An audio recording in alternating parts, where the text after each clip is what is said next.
gone badly for my Charles. Was it the man who was just here? No, a fellow who docks his cruiser in the marina just dropped by for a moment. Then what is wrong, Charles? Business problem. I'll have it solved shortly. Oh.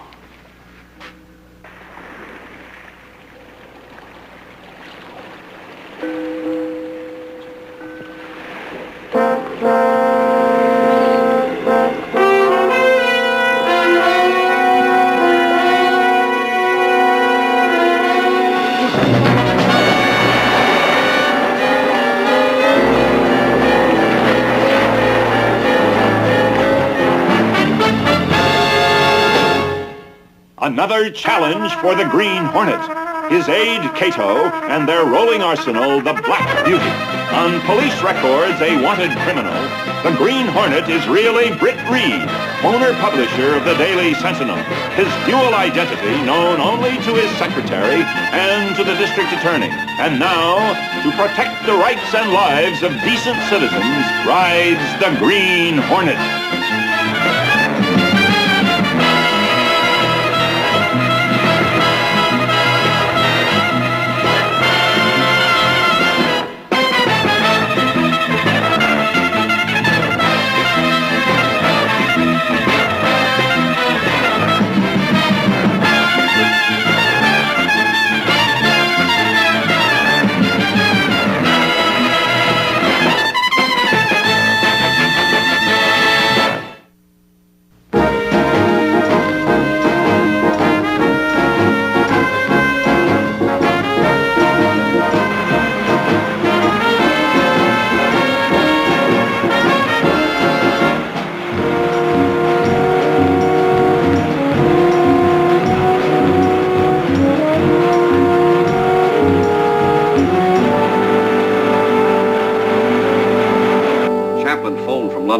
Filing a story in about an hour. If it's important, call me. Miss Carey and I'll be at the cotillion room. It's the city desk, Mike. Would you take it on line 4? Oh, thanks, Casey. Yeah? Yeah. Let me ask the boss how he wants to play it. He's vice commodore at the yacht club there. They fished a guy out of the Bayshore Marina a while ago. Dead? Very. Who was he? A private eye named Nat Pyle. Remember him? Yes. Doesn't seem big enough to break up any of the pages for this edition. No, it doesn't, Mike. We'll hold it for a replay. Nice to have made your acquaintance, Miss Carey. That was an excellent show we saw tonight. Provocative dialogue, interesting situation. Provocative dialogue and interesting situations make me hungry. I hope you have something appetizing in your refrigerator. No cotillion room? Unfortunately, in the publishing business, you have to stay sort of loose and cool. I'm learning all about the cool part. I'm sorry, Elaine. I'll take you for a cruise on my boat Saturday. I'll drop you off at your apartment. I know exactly where my apartment is, Mr. Reed. No, it's a pity your father didn't leave you an insurance company instead of a newspaper.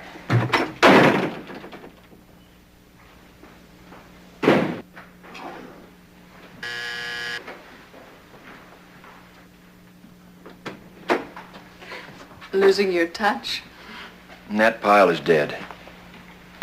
Murdered? I don't know. The first report is that he drowned. But is it just a coincidence that he was here today trying to sell me information on Glenn Connors? What are you going to do? I have to talk to Scanlon. If it was a murder, it's time he was brought into it. Can I help? As a matter of fact, you can. If he really had information to sell, there should be a record of it in his office. You know the address? Yes. How do I get in? As a reporter, looking for a photograph of the dead man. You may have to bribe someone to let you in. Go to the cashier and draw out some money. I was hoping you'd say that, boss. On the way back, I think I'll stop at the cotillion room for a hamburger. Be ashamed to waste your reservation.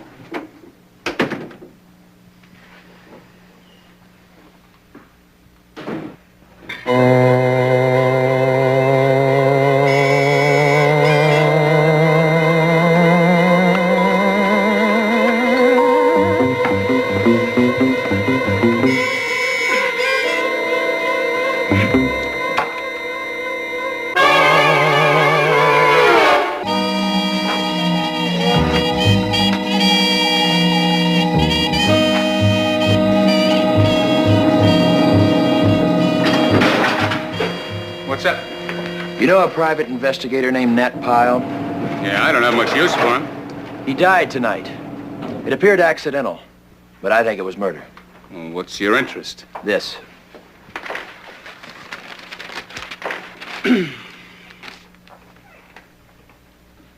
What about it?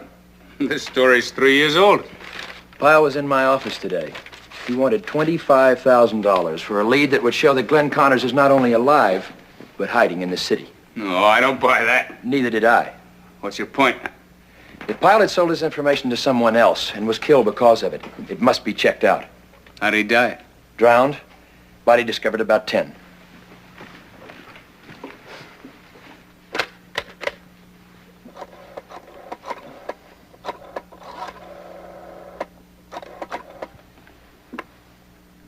City Morgue. Sergeant Anderson. Sergeant Anderson, this is District Attorney. Do you have the body there of a man named Nat Pyle? Yes, sir. Autopsy completed? Yes, sir. Homicide? Doc lists the death as accidental. Blood test showed a very high alcoholic content. Considerable water in the lungs. Any bruises? Slight. Not necessarily related. The man was pretty drunk. He could have received him when he fell overboard. Thanks, Sergeant. Well, I think you might as well write that off.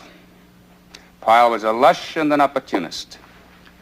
You don't write off the chance that Glenn Connors may still be alive. He was one of the men who framed my father.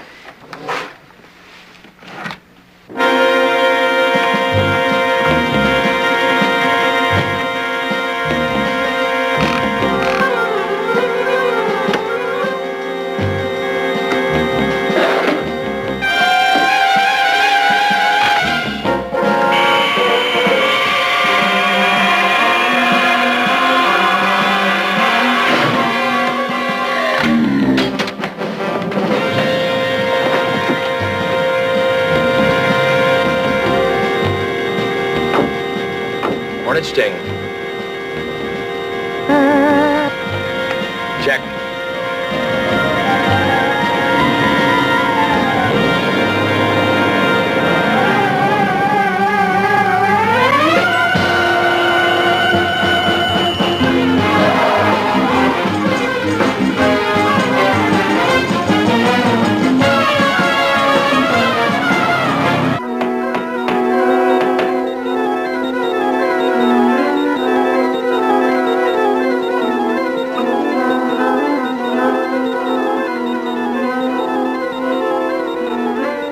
It's been forced. Casey wouldn't do that.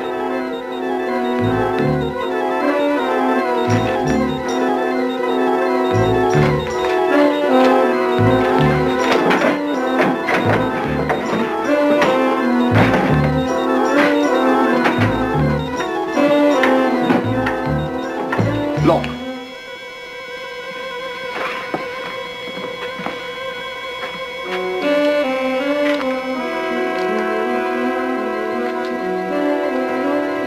Microfilm. It's Casey's. Whether Glenn Connors is alive or dead suddenly doesn't seem so important. Mr. Pyle could certainly get himself in some jams, but this is the first time he's ever gotten me in one. And you are his secretary. Overworked and underpaid. But I don't see what business it is of yours. Whatever your name is, you're not one of our clients. Why were you so late in the office tonight? I was trying to catch up on some filing and make out a few bills until these rejects from the human race came barging in. Was Mr. Pyle's secretary. He must have entrusted you with a great deal of his business. In what way? He went to see Britt Reed, the publisher of the Sentinel, yesterday. How much did he tell him? Why don't you ask Mr. Pyle? He lives on his cruiser right here in the marina. Pyle had a most unfortunate accident this evening. He drowned. Oh, no. That's why I'm so curious to know about his conversation with Mr. Reed. See, I know that Mr. Pyle offered to show something to Mr. Reed, and I also know that he didn't show it. He told me. Therefore, it must be someplace in his office. It's not in the boat. I'm sorry. I can't help a bit. The young lady will be our guest in one of the cabins below decks, gagged in tire. My apologies.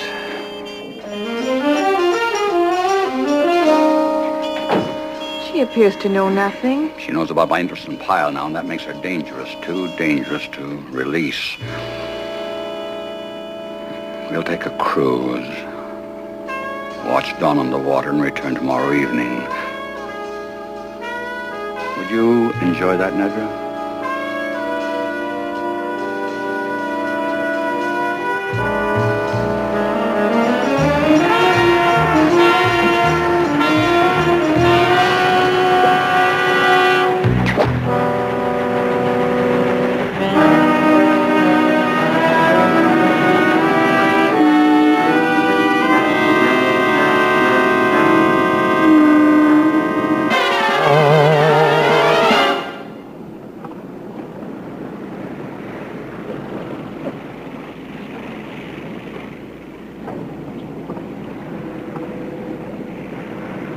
Morning, Commodore.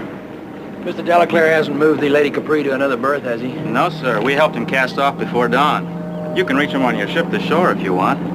But he said he'd be back by nightfall. On shore! Call the harbor police! We picked up a girl, dead, about 5 miles offshore!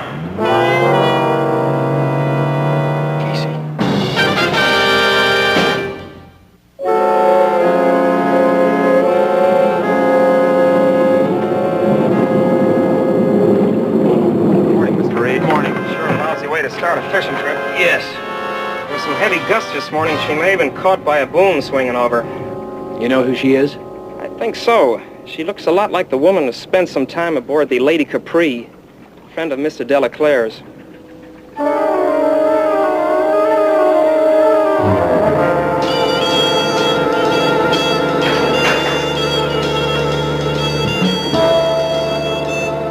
Mike Axford out of a staff meeting. The Lady Capri is under constant surveillance, both helicopter and Coast Guard cutters. Good. Good. I hope you know what you're doing. Delaclaire carries a lot of weight. This is a Lady Capri, Delaclaire's boat. I had it blown up from the microfilm in Casey's shoe. I asked myself, why would Nat Pyle have that photograph? So I went to the marina to find out, and I found this girl, dead. Well, that's Glenn Connors with her, but, who's she? Her name is Nedra Vallon, an actress of sorts in European films. She was quite an item with Delaclaire. And this. This? Well, this is just a list of heavy construction firms here in town. All controlled by Delaclaire's holding company. What's the connection between Connors and Delaclaire? Delaclaire's one of the richest men in the world. He's a society figure, press-shy, elusive. Try this. Delaclaire and Connors are one and the same. What? How? The easy answer would be plastic surgery. Oh, that's too bizarre to believe. Let's get to the truth. Mike, you there? Yes? I want no questions, just action. Replate the first page. Top banner. 2-column box story under my byline. Headed, Glenn Connors really dead.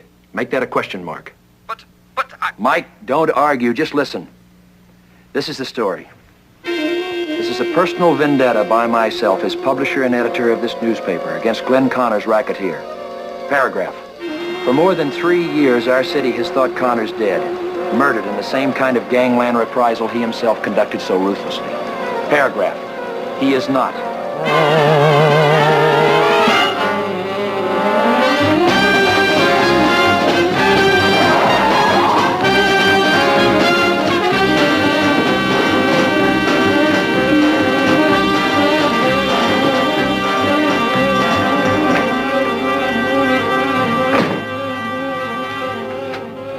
Up in the marina.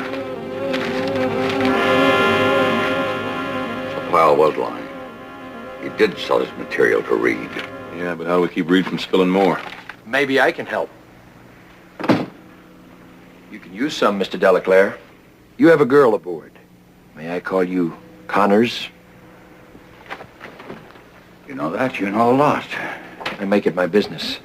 I have a proposition. It depends on whether the girl is still alive. A romance for the Green Hornet? Let's say I find her useful. Is she alive? Yes. An excellent facial transformation. Except for a few hairline scars you'd have to be looking for. Glenn Connors, how did you manage to find and replace Charles Delaclaire? Easily one of the most elusive financiers in the world. That's what made it simple. No one really knew him except a foreign actress that he was once interested in. She suggested a plan of action, and I took it. Nedra Vallon. If she was so important to your plan, why was she killed? Well, very unfortunate about poor Nedra. You see, while my men were searching Pyle's office, they couldn't find what they were looking for, but they did find ample proof that she was working with Pyle, so naturally she had to go. Now all you have to do is liquidate Delaclaire's worldwide holdings. Take the money and run. That's right. What do I do about Britt Reed? I propose to eliminate Reed for you. Can you tell me how you're going to accomplish that?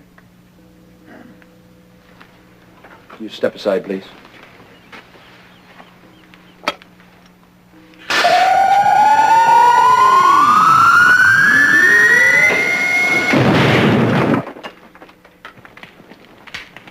Satisfied?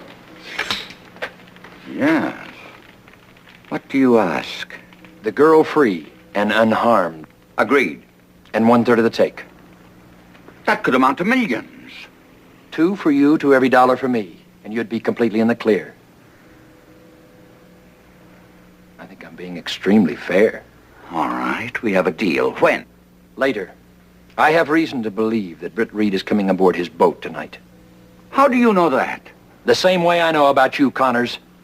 You keep asking questions, and I might let Reed expose you. I'm sorry, trust is not one of my virtues. I'm listening. Go ahead. Do you have a chart of the area? Yes. I'll dispose of Reed and leave my mark. It will be accepted as the work of the Green Hornet.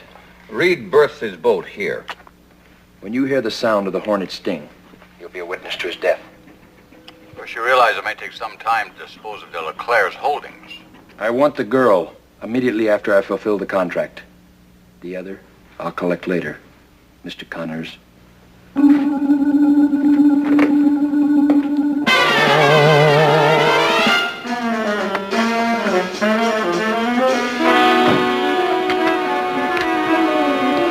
Anything, Cato? He sent a man out to round up the crew. Better getting ready. Good. Bring the girl up. Yes, sir.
That takes care of the first part of a bargain.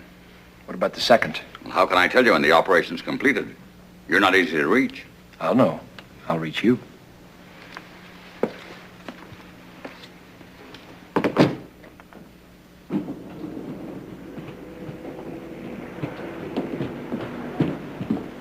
I want you to make a break for it. Why? Just go, no questions.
Mr. Delaclare. You mean Mr. Connors.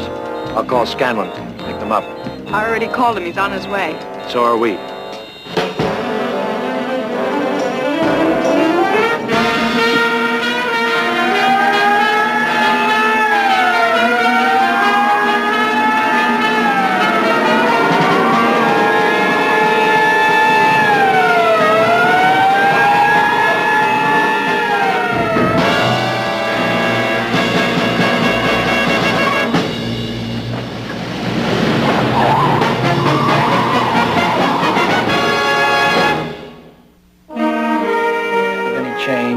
Make certain you're informed that... Mr. Reed, you got secrets you're keeping from me, who was raised at your daddy's knee, so to speak, and who raised you at my knee, so to speak?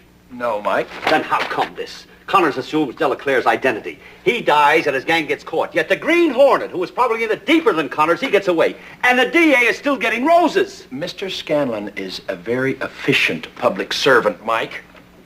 Breaking up the Connors-Delaclare affair was quite an accomplishment. I feel he deserves an editorial remarking on his dedication. And forgetting all about the Green Hornet? I can never forget about the Green Hornet. You won't let me. Come on, Elaine. It's a perfect day for sailing. You know, if I were a man, I would devote myself to catching that dreadful Green Hornet. Ha! Ha! Don't put her down, Mike. She just might do it.